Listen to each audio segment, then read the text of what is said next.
Good evening. This is World News 5, and I'm Zach Wilborn. I'm also here with my co-anchor, Sheila. Hi, thank you.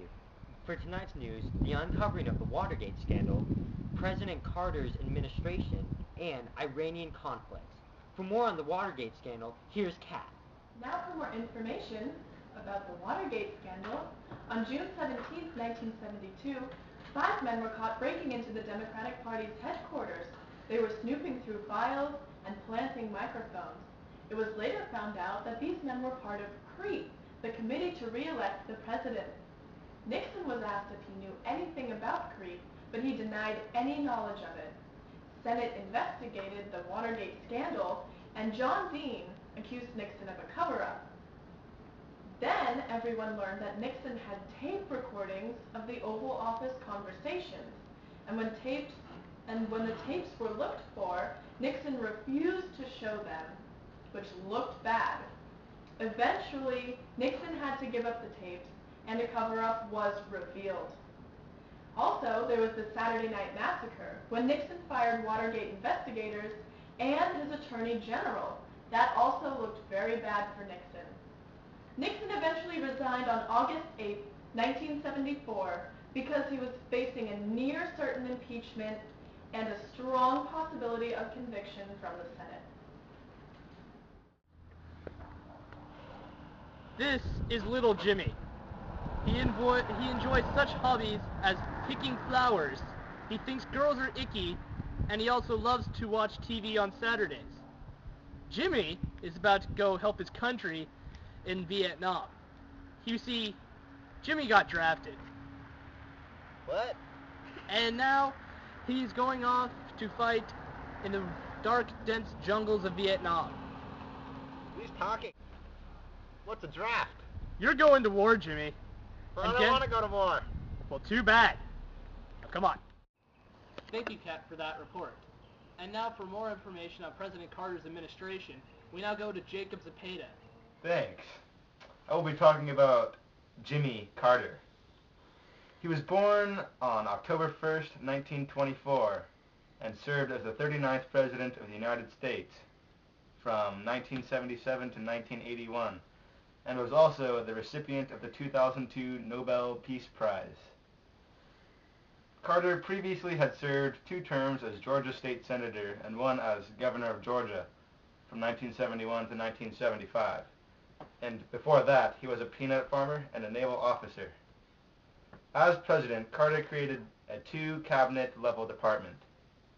One was the Department of Energy, and the other was the Department of Education.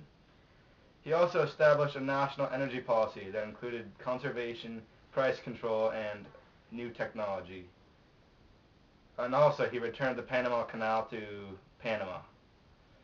Throughout his career, Carter strongly emphasized human rights, as evident in his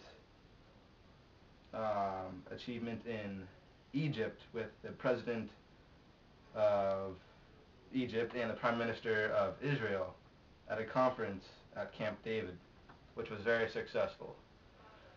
Also, the Watergate scandal was basically a very important part of his campaigning platform. Let's see. During his campaign, he chose Senator Walter F. Mondale as his running mate. During the elections, he began the race with a sizable lead over Ford, and actually ended up beating him very well, I guess you could say. Let's see. Jimmy Carter was sworn in as the 39th President of the United States on January 20th, 1977. During his presidency, he led the plan to deregulate the airline industry. He canceled military pay raises during a time of high inflation, and he declared amnesty to Vietnam draft dodgers. He also encouraged energy conservation. In 1978, Carter declared a federal emergency in the neighborhood of Love Canal in the city of Niagara Falls. More than 800 families were evacuated from the neighborhood, which was built on top of a toxic waste landfill. On June 18, 1979, in Vienna, Carter and Leonid Brezhnev signed the SALT II Treaty. One of Carter's most bitterly controversial decisions was his boycott of the 1980 Summer Olympics in Moscow in response to the 1979 Soviet invasion of Afghanistan. That about wraps it up. Ladies, look at your man. Now back to me. Now back at your man. Now back to me. Sadly, he isn't me. But he could smell like an American and not a commie. Protect yourself from the stench of communism with Old Spice. I'm on a unicorn. The end. Thank you, Jacob, for that wonderful report. And now for conflicts on Iran, here's Claire. Thank you. Further on the hostage crisis in Iran, Carter has allowed the Shah of Iran to flee to the U.S. for medical treatment and political asylum. Outraged by the support by Carter for the ousted leader, Iranian militants have broken into the U.S. Embassy in Tehran and taken 55 hostages. These militants have demanded that the Shah return to Iran for trial and possible execution in return for the release of the hostages. A theocracy has now been established in Iran with Khomeini as the leader. This government has been highly active in the hostage situation. Carter has attempted a rescue mission, which failed.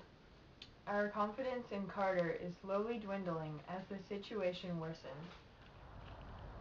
And now for his thoughts on the Watergate scandal, we now go to a live interview with ex-President Richard Nixon himself. So during the period between those two dates, between the end of June, beginning of July, and March the 21st, while lots of elements of the cover-up, as we now know, were continuing, were you ever made aware of any of them? No. I don't know what you're referring to. Well, for instance, your personal lawyer, Herbert Kalmbach, coming to Washington to start the raising of $219,000 of hush money, approved by Haldeman and Ehrlichman. They went ahead with that without clearing it with you? That was one of the statements that I've made, which after all the checking we can possibly do, and we checked with Haldeman, we checked with Ehrlichman, I wondered, for example, if I had been informed. If I had been informed that money was being raised for humanitarian purposes to help these people with their defense, I would certainly have approved it. If I had been told that the purpose of the money was to raise it for the purpose of keeping them quiet, I would have been disapproved. But the truth of the matter, Rick, is that I was not told. I did not learn of it until the March period. But in that case, if that was the first occasion, why did you say in such strong terms to Colson on February the 14th, which is more than a month before, you said to him, cover-up is the main ingredients. That's where we got to cut our losses. My losses are to be cut. The president's losses got to be cut on the cover-up deal. Why did I say that? February the 14th. Well, because I read the American papers, and in January, the stories that came out, they're not just from the Washington Post, the famous series by some unnamed correspondents who have written a best-selling book since then, but the New York Times, the networks, and so forth were talking about hush money. They were talking about clemency for cover-up and all the rest. It was that I was referring to at that point. I was referring to the fact that there was a lot of talk about cover-up and that this must be avoided at all costs. Do you want to protect your house against scandal and President Nixon? Warm your heart with this beautiful new CD.